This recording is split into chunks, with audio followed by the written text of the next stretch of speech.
The Beacon printed my name on the masthead for 9 years, and on the morning of my grandfather's memorial edition it printed the masthead without me. I found out in the press room at 4 in the morning, off a sheet that was still wet. That is not a figure of speech, and I want to be exact about it, because the exactness is the only thing I had for a while. A web press throws a copy at the end of the run for the night editor to check, and the ink is not dry, and you hold it by the edges like a photograph, and you read the front, and then you read the masthead, because the masthead is the last thing anybody looks at and therefore the thing that goes wrong. Marlow Beacon, founded 1874. Publisher, Gareth Ruddick. Editor-in-chief, position vacant. Managing editor, Bex Ruddick. And that was the list. There had been a line under publisher for 9 years that said night editor, F. Ruddick, and it was gone. And the person who sets that file is me, Dove Ancram, who has run that press since 1996, and who is the only person in the building at 4 in the morning besides me, came down the catwalk with a rag in his hand and said, "Frankie." "What?" I said, "Run's fine." He said, "You've gone a color." I said the run was fine and to let it go and I would see him Tuesday. And he looked at the sheet in my hands for about 4 seconds, and Dove cannot read upside down, but he can count lines, and he has been counting the lines in that box since before I was born. He said, "Who set the masthead?" And I said, "Not me."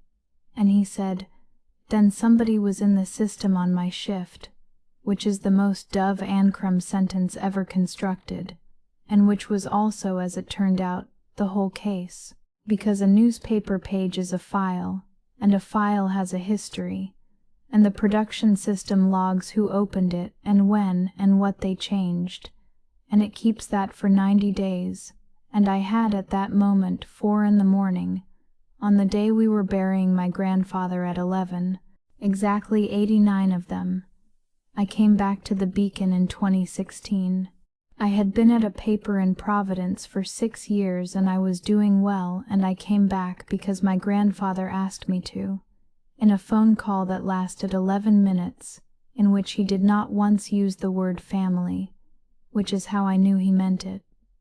Alton Ruddick was 72 then. He had been editing that paper since 1971.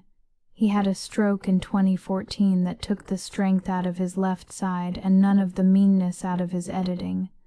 And what he actually said on the phone was, "I've got a features desk that thinks a profile is a favor, and I've got nobody who can hold a night." And I said yes, and I gave up a city and a boyfriend, and I have never once regretted it, and I would like that understood before I tell you the rest. Because there is a version of this that is about a woman who was owed something. I was not owed anything. I got 9 years with him.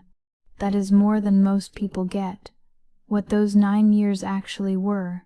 I held the night, every night, Sunday to Thursday, from 6 in the evening until the run cleared, in a building with a leak over the sports desk and a vending machine that has taken my money since the Obama administration. I sat with him in the morgue on Fridays, which is what a newspaper calls its archive, in a basement room with 41 steel drawers of clippings filed by subject, and we went through them for the anniversary project he was never going to finish, and he told me things about this town that are not in any of those drawers, and that I am never going to print. He taught me his one rule, which he said maybe 400 times, which is, "Set it and I'll read it," meaning stop asking me whether you can do the work and put it in front of me. 4 things about Alton Ruddick, so you are not taking my word for the shape of him. In 1978 he ran a piece about a county commissioner's brother and lost 11 advertisers in a week, and drove to every one of them personally, not to apologize, but to explain, and got 4 of them back and never spoke to the other 7 again in his life, including at their funerals, which he attended. He fired my father in 1991 from this building for filing a piece he had not reported, and my father has sold insurance in another state ever since and does not come at Christmas. He kept a list in his desk of every correction the Beacon ever ran under his name, in his own hand, 311 of them, and he showed it to every new hire on their first day, and the whole speech was about 9 words long. And when my grandmother was dying in 2011, he put out the paper, every day, all 5 days, that whole month, and everyone in this town thinks that is the most admirable thing they ever saw, and I think it is the saddest, and both of us are looking at the same fact. He was not warm, he never once said he was proud of me, and I never once needed him to, because in 2019 he let me hold a story on a state senator for 9 days against the wire, and then killed a wire piece to run mine. And in a newsroom that is a love letter. And on the 11th of February this year he died in a chair in the morgue at 83 years old, with a folder of clippings on his lap about the 1974 flood. And I found him, and that is the last true thing about my grandfather that I get to have without an argument. My grandfather restated the trust in 2009. Everybody in my family knows this, and nobody in my family has read it, which is the single most important fact in this entire story, and which is true of every family I have ever reported on. The Beacon is owned by the Ruddick Family Trust, which holds the paper, the building, the press and the parking lot, and which has 3 trustees, and the 2009 restatement runs to 61 pages and is in a drawer in the office of a lawyer in Marlow who has been dead for 2 years and whose practice was bought by a firm in the county seat. Article 9 of the 2009 restatement is 1 paragraph. It says that on the death or incapacity of Alton Ruddick, the editorial direction of the Marlow Beacon shall vest in the trustee's designation of a successor editor, and that the settler designates, and then there is a name, and the name is Francis A. Ruddick. He restated it in 2009, which is 7 years before I came home, which means he did it when I was 30 and in Providence and had given him no reason to believe I would ever come back. I have thought about that a great deal at 4 in the morning, and Article 11 says that the voting shares, which are what actually decide whether the paper is sold, are divided into 3, 1 to each of his children, and that on any sale the successor editor holds a veto for a period of 10 years. 9 years I sat in that building, 9 years he sat in that chair and never mentioned Article 9. I found out about it at 11:40 on a Thursday morning, 12 days after the funeral, from a paralegal in the county seat who I called about something else entirely and who said, "Oh, and are you the Francis in Article 9? And what she said next, in the tone of a person being helpful, is the sentence that started the year. She said, "It's been corrected, though. There's a correction from 2023. A technical correction is a real thing. I need to explain this properly because when I first heard it I assumed it was a lie, and it is not a lie, and if it had been a lie this would have been a much shorter story. When a trust instrument contains a scrivener's error, a wrong cross-reference, a misnumbered article, a defined term used inconsistently, the settler can execute a correcting instrument, and it does not require the ceremony a full amendment requires, and it is a routine piece of housekeeping that happens in law offices every day. The correction to the Ruddick Family Trust is 4 pages. It is dated the 9th of March 2023. It corrects, and I am quoting the recitals, an inconsistency between Article 9 and Article 11 concerning the interaction of the successor editor designation and the voting share provisions.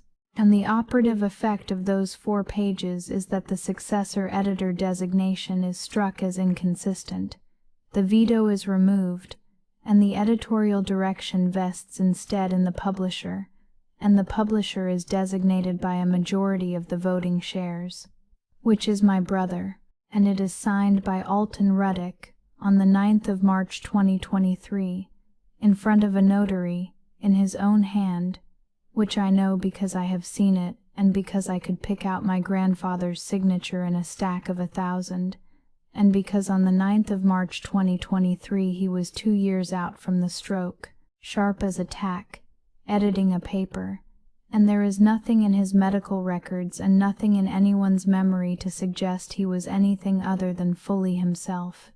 He signed it. He knew what he was signing. He was capable of knowing. I sat in my car outside a law firm in the county seat and held 4 pages and understood that the man I had sat with in a basement every Friday for 9 years had, on a Thursday in March, taken my name out of his own trust and then come to work and had lunch with me and told me the sports desk was getting lazy. That is the thing that nearly ended it. Not Gareth, not Halsey, not the Masthead.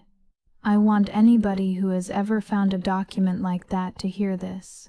For 11 days I did not investigate anything, because I had already reached a conclusion that hurt so much I could not see past it, which is exactly the failure I would have taken apart in a junior reporter in about 90 seconds. I should say what the 11 days were, since I have made a point of them. I went to work. That is what they were. I held the night, Sunday to Thursday, and I laid out pages about a zoning variance and a girls' basketball run, and a man who has grown the same enormous vegetable for 9 consecutive years, and I checked the run at 4 in the morning and read the masthead with my name not on it, and went home and slept until 2 in the afternoon and did it again. And what I was doing underneath it, the entire time, without once admitting it, was building the case for the other side. He signed it because he thought I would sell. He signed it because Providence, because I left once and he never got over it. He signed it because I am a night editor and not an editor, and he knew it and was too kind to say. I had 4 theories by day 9, and all of them were about my own inadequacy, and not one of them had a document under it. And I would like to say to anybody who is in day 9 of something like this, that is not grief and it is not humility. It is the most comfortable available option, because a version where you deserved it is a version where nobody has to be confronted. Dove got me off it, and he did it without knowing he had. He came down the catwalk on the 11th night and said, "Did you ever find out who was in the system?" And I said no, and he said, "Huh?" and went back up, and that "huh" has been running in my head ever since, because it is exactly the noise my grandfather used to make at a reporter who had stopped early. Warren Halsey has been the administrative trustee since 2011. He is not family. He is a former bank trust officer. He is 66. He wears a fleece with the Beacon's logo on it, although he has never worked a day in the building, and he sits at the end of the table at trustees' meetings and says almost nothing and hands out the folder. And what got me off the floor, on the 12th day, was not courage, it was a habit. I went to the morgue, because whatever else is true, I am a night editor, and when a night editor does not understand a document, she goes and reads the file around it. So I pulled everything on the trust and everything on the paper's finances, and then, because it was there and because it is what you do, I pulled the drawer on Halsey, and drawer 41 in that basement has a folder in it with his name on it.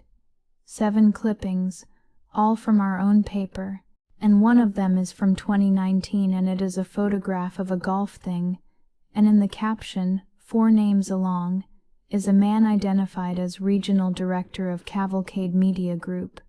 Cavalcade owns 41 dailies. In 2019 that meant nothing to me. In April it meant I went to the county recorder and pulled every filing on the building. And the building carries a lien I did not know about. And then I did the thing that anybody can do and almost nobody does. which is that I wrote to Cavalcade's general counsel, on Beacon letterhead, as the paper's night editor, and asked a factual question with a deadline on it, which is that I asked whether Cavalcade had at any time submitted a letter of intent concerning the Marlow Beacon and on what date. Corporate counsel answer that question. They answer it because not answering it is worse. And on the 9th of May I got a letter, 2 paragraphs, entirely polite, confirming a non-binding letter of intent dated the 21st of December 2022. 11 weeks before the correction. 11 weeks. So then I went back at the 4 pages, and I read them the way I should have read them on day 1, and here is what is actually in them. The recitals describe the inconsistency. The inconsistency is between Article 9 and Article 11, and Article 11 in the 2009 Restatement does not conflict with Article 9, because I sat down with the 61 pages and a legal pad and a lawyer of my own and went through it clause by clause for 6 hours. And there is no conflict, there is a defined term that appears twice, and the 2 uses are consistent. The inconsistency was invented. Somebody drafted a recital describing a problem that does not exist, put it in front of an 81-year-old man who trusted him, and had him fix it. They moved on me in May, and it was well done, and it very nearly worked, because it did not look like a move at all. On the 2nd of May I got a letter, from Halsey, on trust letterhead, expressing the trustee's concern for my well-being following a bereavement, offering me 8 weeks of paid compassionate leave, effective immediately, with my duties covered by the features desk. 8 weeks, fully paid, framed entirely as kindness, signed by a man in a fleece, and impossible to refuse without becoming a woman who is not coping, and attached to it, in the last paragraph, in the tone of housekeeping, was the sentence that was the actual purpose of all 400 warm words above it, which is that during the leave period my production system credentials would be suspended in line with the paper's access policy. 90 days. That is how long the system keeps a page file history. The masthead was set on the 10th of February. The letter is dated the 2nd of May. That is day 81.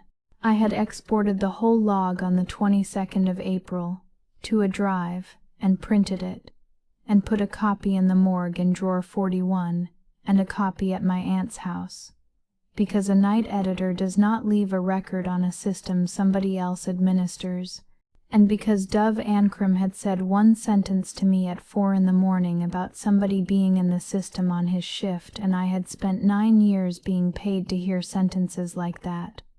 So I took the 8 weeks. I want to be clear that I took them gratefully and wrote a warm reply, and I spent them at the county recorder's office and on the phone to Cavalcade's general counsel, and I have never in my life been given a better present by anybody. The open house was the 2nd Saturday in June, 150 years of the Marlow Beacon, in the building, on a Saturday, with the press running a commemorative broadsheet on the hour so people could watch it. 400 people through the doors across the day, the mayor, 2 former mayors, the high school band, and, at 2 o'clock, in the press room, a presentation to the town about the paper's future, given by my brother Gareth, with a slide deck, standing next to a man from Cavalcade Media Group who had been introduced to everybody all morning as a friend of the paper. I had known about the 2 o'clock item since April. I had 11 weeks, and I want to say clearly that 3 separate people who love me told me not to do it, including Dove, who said do it in a room with a door, and including my own lawyer who billed me for the advice and gave it well. What decided it was Bex. Bex Ruddick is my sister-in-law. She is the features editor, and she came to my house in May with a bottle of wine and did the whole thing, which is her actual gift, and she said, Frankie, whatever this is, it's going to split this family and it is not going to bring him back. and she said, "Gareth cries about him in the car, you know. You're not the only one who lost him." And she meant every word, and she has never in her life done a dishonest thing on purpose. And then, on the way out, at the door, she said, "And honestly, the Masthead thing was a production error, Warren said so." And I said, "When did you ask Warren about the Masthead?" And she said, "I didn't." Then she stood in my doorway working it out in real time, which I watched, and which was not enjoyable. She said, "He mentioned it in March. He said it had upset you, and that these things happen in production." I said, "The Masthead ran on the 12th of February. She said, "Yes." I said, "I never told anybody it upset me. I never raised it. Not with Gareth, not with you, not with the trustees, not once, in 4 months, because I was working out what it was." And Bex Ruddick, who is not a liar, and who has never wanted anything except for everybody at the table to be all right, stood in my doorway holding a bottle of wine by the neck and said, "Then how did he know it upset you?" She rang me at 11 that night and said one sentence and hung up, and the sentence was, "He was in my sent mail," which is not true as it turned out, and which is not the point. The point is that a woman who had come to my house to talk me out of it went home and started checking, and that is the entire difference between the emotional one and the architect, and it is why she is at my table at Christmas and he is not. So at 2 o'clock, in the press room, with the press stopped and 400 people standing on the floor where I have worked 9 years of nights, I asked Gareth for 4 minutes before the presentation, and he said no. And Dov Ankrum, who was standing at the console because he is always standing at the console, put the house lights up, and I did it in order, on the projector we use for the anniversary slides, and I did not raise my voice, because my grandfather told me once that the loudest thing in a newsroom is a quiet person reading a document out. First, the page file history for the Masthead, printed from the production system, which shows the box edited at 11:52 on the 10th of February, from a workstation in the front office, under the account of the administrative trustee, which is an account that exists because he needed to see invoices. 11:52 at night, on the 10th of February. My grandfather died the following morning. Somebody took my name off that masthead 9 hours before Alton Ruddick was dead, and then let it print on his memorial edition. A woman near the sports desk said, "Oh no." Then the 2009 restatement, Article 9, my name, read out. Then the correction, all 4 pages, and I read the recital about the inconsistency, and then I read Article 9 and Article 11 aloud, and let the room hear that there is no inconsistency, and a retired schoolteacher in the second row said, "That's not a conflict," out loud, which was worth more than any lawyer. Warren Halsey said, from the side of the room, in the reasonable voice, "A correcting instrument is a routine matter, and Miss Ruddick is not a lawyer." And I said that I was not, and that I had brought one, and that she was standing by the paper cutter, and that she had 6 hours in the 61 pages and would take questions from anybody in the room afterward for as long as they liked. Nobody asked her anything, which I had expected, because a room does not want the lawyer, a room wants to watch. Gareth said, "Grandpa signed it. You're standing there telling 400 people your own grandfather didn't know what he was signing, and that was the good one. That was the one that could have ended it, and I had 11 weeks to get ready for it, and I still had to stop and breathe." I said, "No, I'm telling them he knew exactly what he was signing. I'm telling them he was lied to about why it needed signing, and I'm about to show you by whom." Then the letter from Cavalcade's counsel, and the date, the 21st of December 2022, and I put it next to the correction dated the 9th of March 2023, and I let it sit there for a long time. "Thank you for listening to Channel Crystal Novel," Gareth said.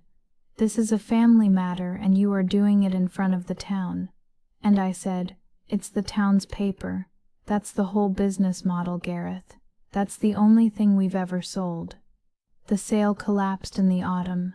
Cavalcade withdrew the letter of intent inside 11 days.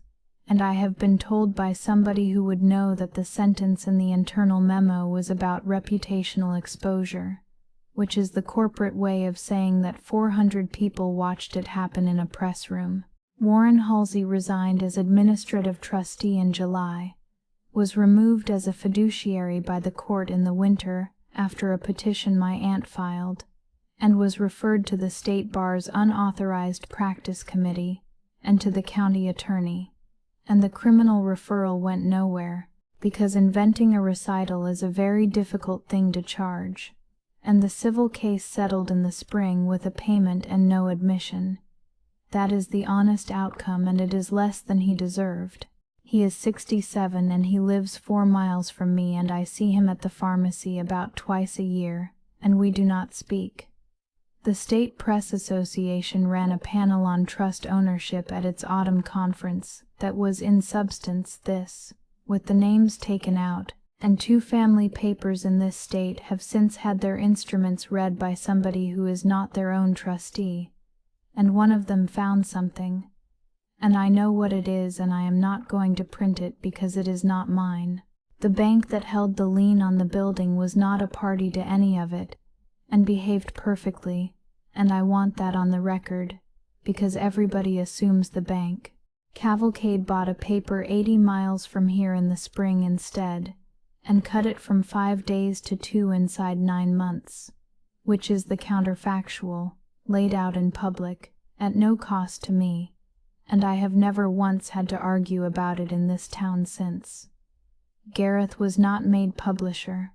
The trustees appointed my Aunt Marissa, who did not want it, who is 60, and who runs a garden center, and who has turned out to be extremely good at it, on the theory that she asks 11 questions about everything and does not care who is bored. Gareth still works here. He sells advertising, which he is genuinely good at, and we are civil, and at Christmas we are almost fine, and there is a version of that man who at 70 will tell this story with himself in a different role, and I have decided I am not going to be the one who corrects him. Bex is still the features editor, and has never once mentioned the door conversation, and neither have I. The Beacon is still here. We lost 2 staff and we did not replace them. We print 3 days a week now instead of 5, which we announced in a front-page piece I wrote myself and which the town took better than the board expected. And I am the editor, not because of Article 9, which is void along with the rest of the correction, and which the court restored in February, but because the trustees voted in March, and my aunt made me sit in the hall while they did it, which took 40 minutes, and which was the longest 40 minutes I have spent since the funeral. And then there is the last part, which is the part I have not told anybody in this town, and which is the reason I am telling this at all.